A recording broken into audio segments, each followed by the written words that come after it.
Bonjour à tous et à toutes et bienvenue à la lecture de la parole de Dieu. Donc nous en sommes toujours à Genèse et cette fois-ci c'est le chapitre 41.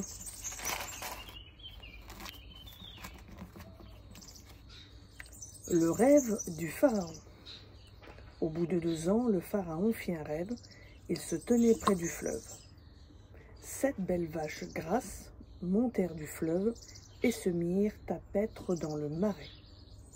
Puis 7 autres vaches laides et maigres montèrent derrière elles du fleuve et se tinrent à leur côté sur le bord du fleuve. Les vaches laides et maigres mangèrent les 7 belles vaches grasses, et le pharaon s'éveilla. Il se rendormit et fit un deuxième rêve. 7 épis gras et beaux montaient sur une même tige, puis 7 épis maigres et brûlés par le vent d'est poussaient après eux. Les épis maigres engloutirent les 7 épis gras et pleins, et le pharaon s'éveilla. Voilà le rêve. Le matin, le pharaon eut l'esprit agité et fit appeler tous les magiciens et tous les sages de l'Égypte. Le pharaon leur raconta ses rêves, mais personne ne put les expliquer au pharaon. Alors le grand échanson prit la parole et dit au pharaon : « Je vais rappeler aujourd'hui le souvenir de ma faute. Le pharaon était indigné contre ses serviteurs et il m'avait fait mettre aux arrêts dans la maison du chef des gardes ainsi que le grand panetier. Nous avons fait, lui et moi, un rêve dans une même nuit, chacun un rêve susceptible d'être expliqué. Il y avait là avec nous un jeune hébreu, esclave du chef des gardes. Nous lui avons raconté et il nous a expliqué nos rêves, à chacun. Il a expliqué son rêve. Tout est arrivé exactement selon l'explication qu'il nous avait donnée. Le pharaon me rétablit dans ma charge et fit pendre l'autre. Le pharaon fit appeler Joseph. On le fit sortir en hâte du cachot. Il se rasa, changea de vêtements et se rendit vers le pharaon. Le pharaon dit à Joseph : « J'ai fait un rêve. Personne ne peut l'expliquer, mais j'ai appris que tu peux expliquer un rêve qui t'est raconté. » Joseph répondit au pharaon : « Ce n'est pas moi, c'est Dieu qui donnera une réponse favorable au pharaon. » Le pharaon dit alors à Joseph : « Dans mon rêve, je me tenais sur le bord du fleuve. 7 vaches grasses et de belle apparence montèrent du fleuve et se mirent à paître dans le marais. Puis 7 autres vaches montèrent derrière elles, chétives, d'apparence fort laide et efflanquées. Je n'en ai jamais vu d'aussi laide dans tout le pays d'Égypte. Les vaches efflanquées et laides mangèrent les 7 premières vaches qui étaient grasses. Elles entrèrent dans leurs panses sans qu'on puisse reconnaître qu'elles y étaient rentrées. Et leur aspect était aussi laid qu'auparavant. Alors je m'éveillai. J'ai encore vu ceci en rêve, 7 épis pleins et beaux qui montaient sur une même tige, puis 7 épis racornis, maigres, brûlés par le vent d'est qui poussaient après eux. Les épis maigres engloutirent les 7 beaux épis. Je l'ai dit aux magiciens, mais personne ne m'a indiqué ce que cela signifiait.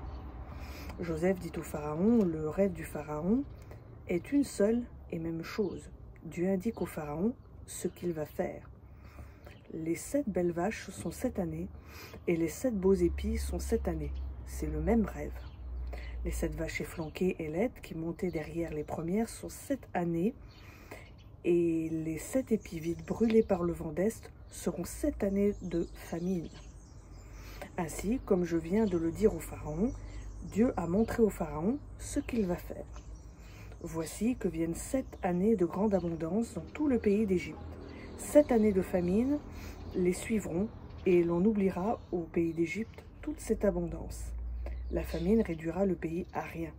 Après cela, on ne pourra plus rien remarquer de l'abondance dans le pays, tellement cette famine sera accablante.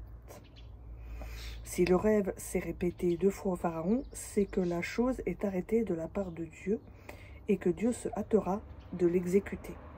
Maintenant que le pharaon découvre un homme intelligent et sage, et qu'il l'établisse sur le pays d'Égypte.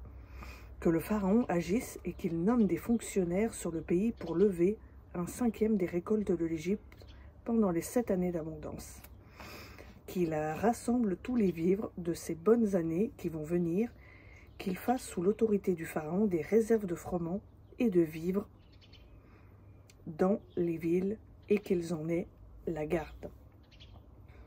Ces vivres seront en dépôt pour le pays en vue des 7 années de famine qu'il y aura dans le pays d'Égypte, afin que le pays ne soit pas consumé par la famine.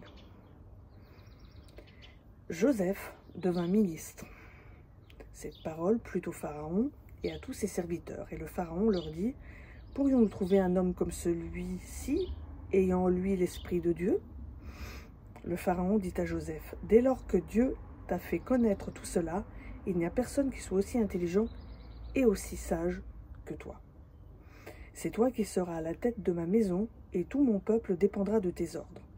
Le trône seul m'élèvera au-dessus de toi. » Le Pharaon dit à Joseph, « Vois, je te donne autorité sur tout le pays d'Égypte. » Le Pharaon ôta son anneau de sa main et le mit à la main de Joseph. Il le revêtit d'habits de fin lin et lui mit un collier d'or au cou.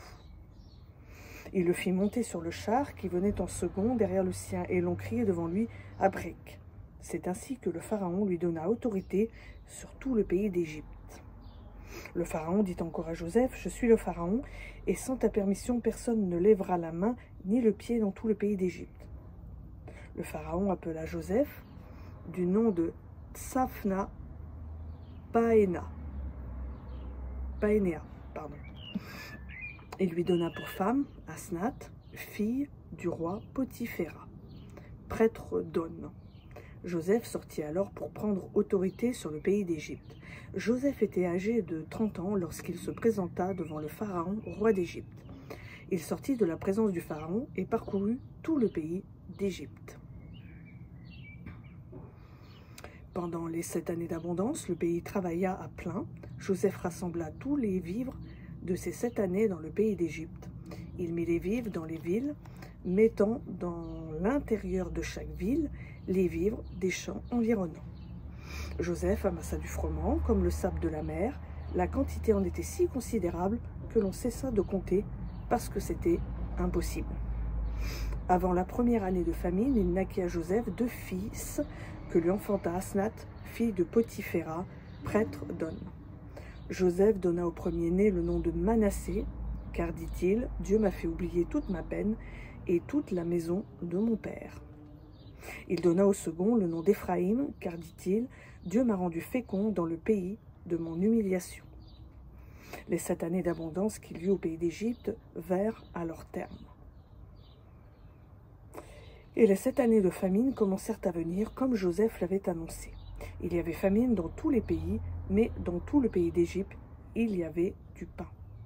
Quand tout le pays d'Égypte fut aussi affamé, le peuple cria au Pharaon pour avoir du pain. Le Pharaon dit à tous les Égyptiens, « Allez trouver Joseph et faites ce qu'il vous dira. » La famine régnait dans tout le pays. Joseph ouvrit toutes les réserves et vendit du blé aux Égyptiens. La famine devenait de plus en plus forte dans le pays d'Égypte. Et de tous les pays, on arrivait en Égypte pour acheter du blé auprès de Joseph, car la famine était devenue forte dans tous les pays. Voilà, donc c'était Genèse chapitre 41. Je vous souhaite à tous et à toutes une bonne journée et à bientôt sur Hello Lam.